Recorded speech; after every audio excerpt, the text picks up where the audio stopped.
As a healthcare worker, I meet various individuals with many different types of syndromes, diagnoses, diseases, conditions. And in one case, about 6 months ago, I ran into a patient who had excruciating amount of pain. The pain was so debilitating that it decreased her quality of life, and many days she dreaded getting out of bed. Doctors ran various types of diagnostics, lab work. They could not find any kind of conditions that could explain this pain. Many different types of medical treatments, therapies, pain clinics, chiropractors, massage therapies only provided temporary relief, if anything. Yet the doctors were not able to find not even a holistic approach to providing comfort and relief for this patient. Therefore, quality of life had not been improved over the last year and a half. She shared with me a little bit more about her faith. As a nurse, we like to take a holistic approach and try to stand back and get the bigger picture to see if there's anything or any elements of a person's life that could be used to help manage certain conditions. And in some cases, hopefully we could help the doctors and see if there's any ideas we can give to help correct certain conditions. As nurses, we do not diagnose and we do not prescribe, but it does help to act like a detective, if you will, to help a person for improvement in quality of life. In this case, the patient shared with me about 2 years ago, she had a severe falling out with a family member. This changed the family dynamic. It changed the way her family handled certain family functions. And this happened in the time where the world was going through the pandemic. So there was added stress to that, not being able to see other family members who would otherwise be a support system for this individual.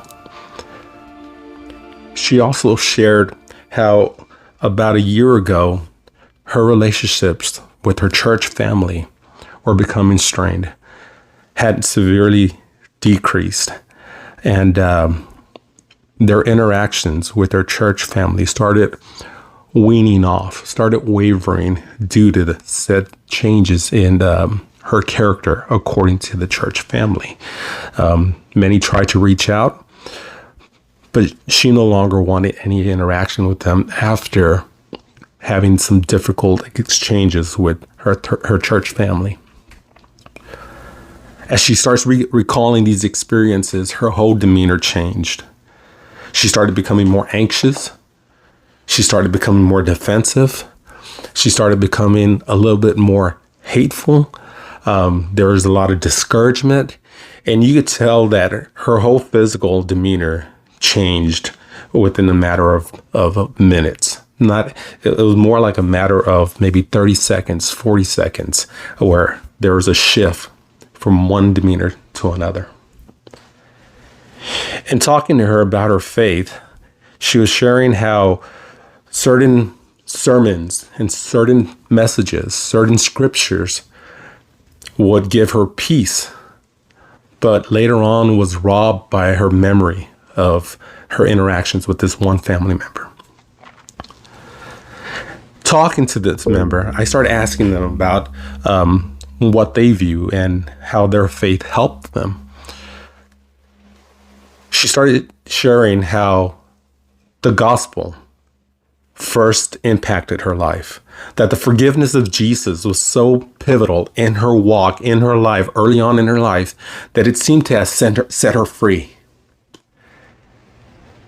But over the years, it's as if her love was stolen from her. She just couldn't figure it out. So long story short, I started asking her to remember the grace of God and the forgiveness of Jesus and how that felt.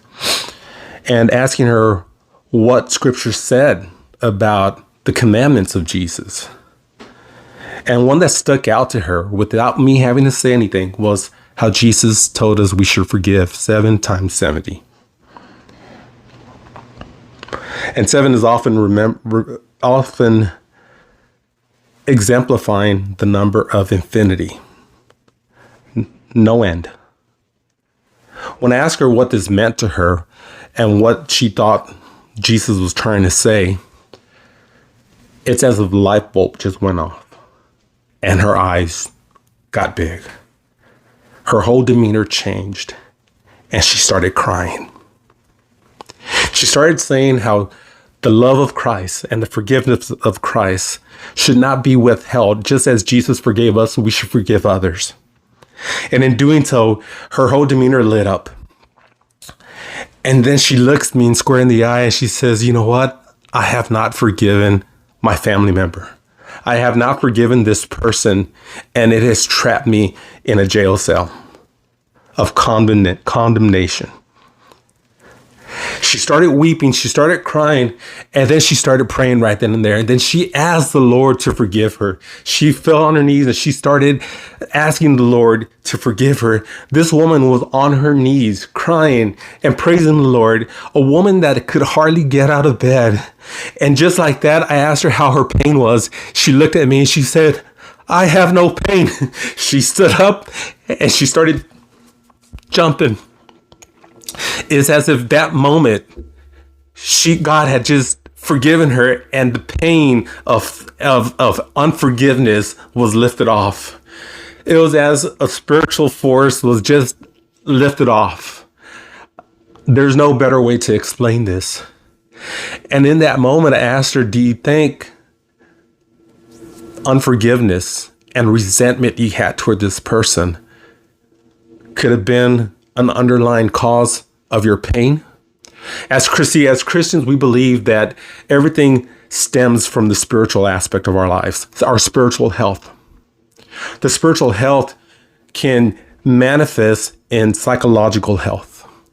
And the psychological health can manifest and creep into our physical elements, into our physical state of being. If the link is broken early on, or if something is broken early on in the link, then everything else begins to suffer. Again, I am no doctor. I'm not a psychologist. I'm not even a pastor, and I can't prescribe. What we did was we were able to unpack what she felt, what she thought, what she knew to be true, and allowed her to make her own decisions. In that moment, it was amazing to witness the grace of God and the freeing impact, how forgiveness could set a person free. Not just the person that's not being forgiven, but especially for the person that's withholding it. If you have any part of your life, anything in your life, or even a physical ailment that has not been cured, has not been healed, it wouldn't hurt to ask yourself, is there any areas in your spiritual life that needs to be corrected, that needs to be surrendered? I hope this story inspires you to do so. I hope the story inspires you to continue to act out in love and to not withhold anything that the Lord has given us. The enemy likes to come in and steal from us each and every day, and he loves to take away our intimacy with the Lord. I hope this blesses you. God bless. Love you guys.